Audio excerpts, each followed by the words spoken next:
Alright, this is Balloon Kid for the Game Boy, and this has quickly become one of my favorite games of all time. Seriously, this game is super fun. This game has flown under my radar all of this time.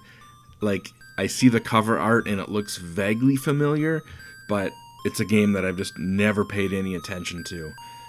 Until recently, I saw a video by Good Vibes Gaming, and he was showing the Hello Kitty World game for the Famicom released in Japan, because that game is basically like a ported version of this game. It's the same levels, it's the same music. They just switch the sprites to Hello Kitty, and obviously being an NES game or a Famicom game, because it's a higher resolution, you see much more of the playfield at once. It's much less cropped, but I kind of prefer this heavily cropped version.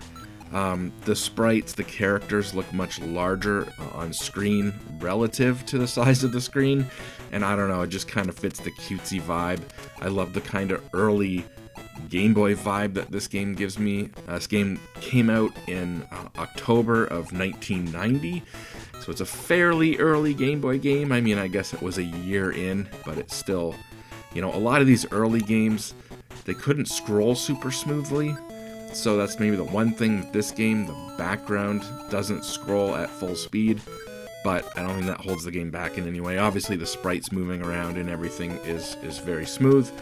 Just the backgrounds are maybe half speed, like 30 frames per second, maybe less, maybe 15, quarter speed, I'm not sure, but the sprites moving around on the screen, obviously that's full speed, and so it doesn't seem to affect the gameplay, and that is what this game is all about, is the controls. This game has these super floaty controls, very, very physics-based, and, you're playing as this girl, trying to get her simple storyline, not even really necessary, but yeah, you're playing as a girl whose brother holds onto a bunch of balloons and floats away. You're trying to catch your brother, but so you're playing with this girl Alice. She can hold two balloons at once, and the balloons allow her to float. The balloons aren't quite enough to lift her up, so she has to flap her arms. And when you flap your arms, you'll float upwards. And you can only move left and right while you're flapping your arms. If you are just floating downwards and you try to move left or right, nothing will happen. You've got to flap your arms. And the faster you're flapping, the faster you'll raise up into the air, but also the faster, if you're holding left or right while you're flapping, the faster you flap your arms, the faster you'll start moving left or right.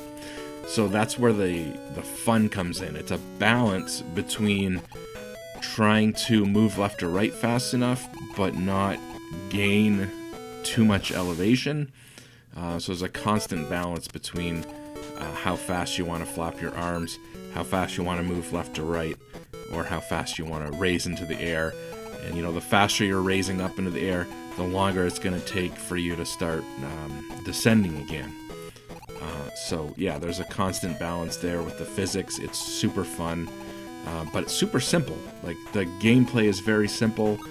It's a Game Boy game. You got like two buttons. You can flap your arms, and B will drop the balloons. So you can drop the balloons, run around on the ground.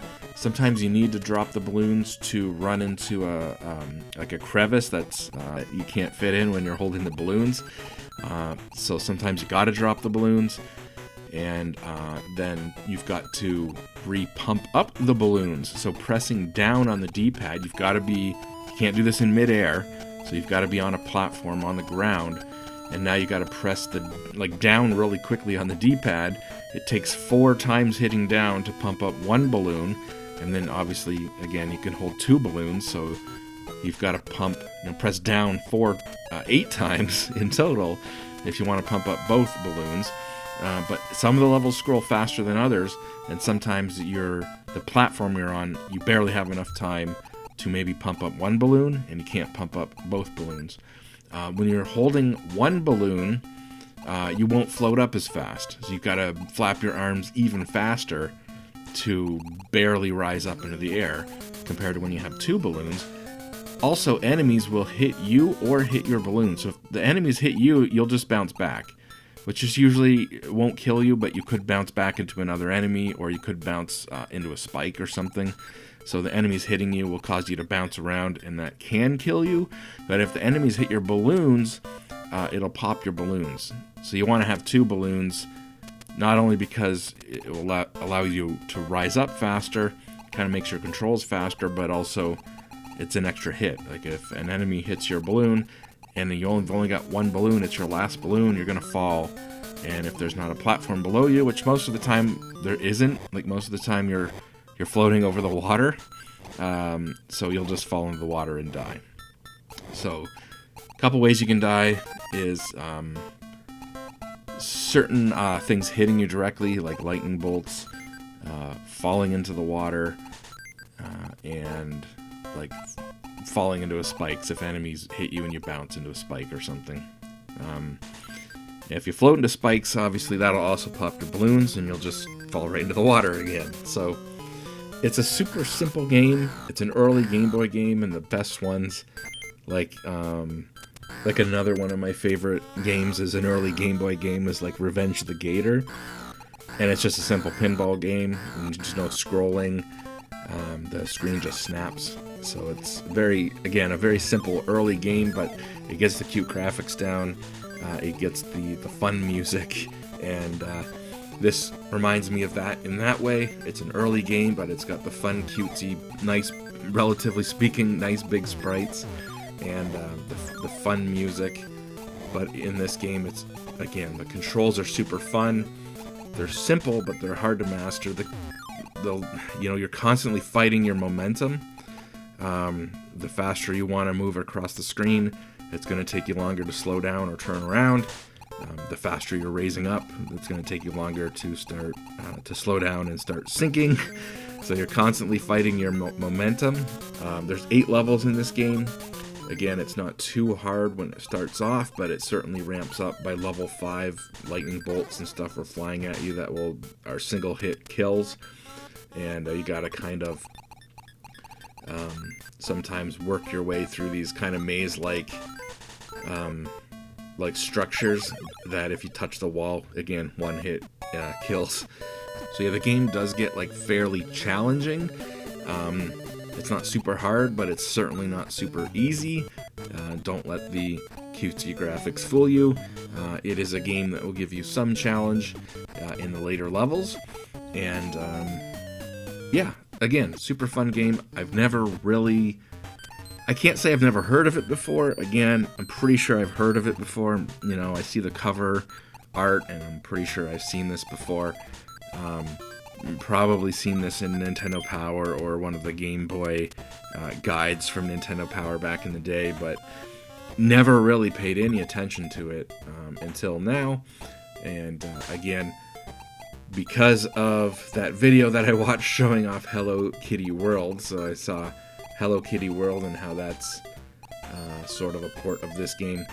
There's also a port of this game to the Game Boy Color, which came out, I believe, in 2000, only in Japan. It's one of those weird games where in Japan they had these kiosks, and you could buy a blank cartridge and you'd stick it in the kiosk, and you could download a certain selection of games as new games would come out on these kiosks, and it would download it and flash it to your little cartridge. You could hold a couple of games on one of these cartridges, I think. And this is one of those games that initially came out. It was a Nintendo Power. You would order it through Nintendo Power. They would send it to you, and I think you got a box and a manual. But it basically just came on one of those flash cartridges. It was just one of those flash cartridges with the game already on it. And then shortly after, it came out onto the kiosks, where if you had your own flash cart, you could buy and download the game onto your own flash cart. But I don't think it was ever released on a physical cartridge, other than, again, these kind of flash carts that would normally be these kiosk things in Japan. So it exists. probably super rare. If you wanted to find one, it would be one that someone kept on the flash cart. But I was able to find a ROM if you wanted to check it out. Again, it's the same game, just been colorized. Oh, yeah, and I guess all that mentioned, this game is kind of a spiritual successor to Balloon Fight. So, yeah, there was originally a game called Balloon Fight on the NES. This game is slightly based on it, a little bit different, but yeah, if it looks familiar, or the way the controls work looks familiar, again, it's because this game is based on Balloon Fight. And then Balloon Kid is kind of the spiritual successor. This game was directed by Yoshiro Sakamoto. Probably just butchered his name, but he's the same guy that did the graphics for Donkey Kong. He worked on Balloon Fight. He worked on Wrecking Crew.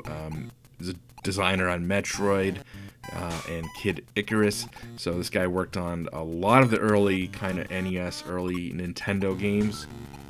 And it was produced by Gunpei Yokoi. Again, probably butchering the name, but you should know that name. This guy that designed the Game Boy. So, yeah, it's got that early Nintendo feel to it, I guess. Like a lot of games, like maybe Wrecking Crew or Kid Icarus. Simple premise, simple graphics, but super fun. And, yeah, like I said, because of seeing Good Vibes Gaming video on Hello Kitty, most people saw that video and were like, whoa, my mind is blown. I never knew this Hello Kitty game was a rebranded port of the Game Boy game, Balloon Kid. I was more like, whoa, Balloon Kid looks awesome. Okay, there's this Hello Kitty game, that's cool and all, like I said, bigger play field. Some people might like that, but I kind of like the simple, cropped version on the Game Boy. And so I saw that video and I was like, oh my god, I gotta check out Balloon Kid. And now it's become one of my favorite games. So I will have a link to the Good Vibes Gaming video in the description. Check that out if you want a little bit more information on the Hello Kitty port. Again, it's kind of cool to see. It's kind of funny that it's basically just a straight up port from this game. Again, the background graphics, the music, the levels, everything is pretty much the same. Basically just one of those sprite swapped kind of games.